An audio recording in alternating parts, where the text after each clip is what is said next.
Salde.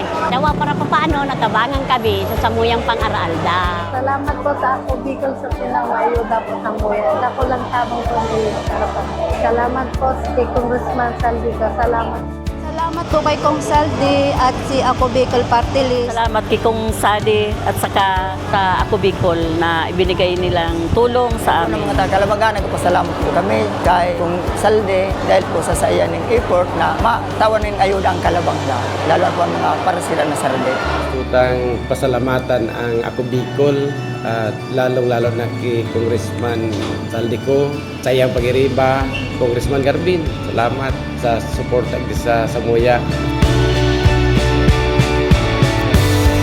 Ang Samuya pong ang dakulang pasalamat sa Ako Bicol, kay Kong Saldico, sa tabang na tinaon niya sa Muyang-Unyan. Padagos pa din po ang pagtabang kasi dakulang pong pasasalamat mi sa pagtabang po sa Maraming salamat po sa Ako Bicol Party List. Tuloy-tuloy ang tulong. Walang pinipiling panahon, walang pinipiling oras, walang pinipiling araw, linggo man yan or Sabado. Tayo po ay maghatid ng tulong. Ganyan po kabait ang ating Congressman Saldico. Ganyan po katibay ang ating Ako Bicol Party List. Naghatid ng tulong sa kahit anong panahon at kahit anong oras. Salamat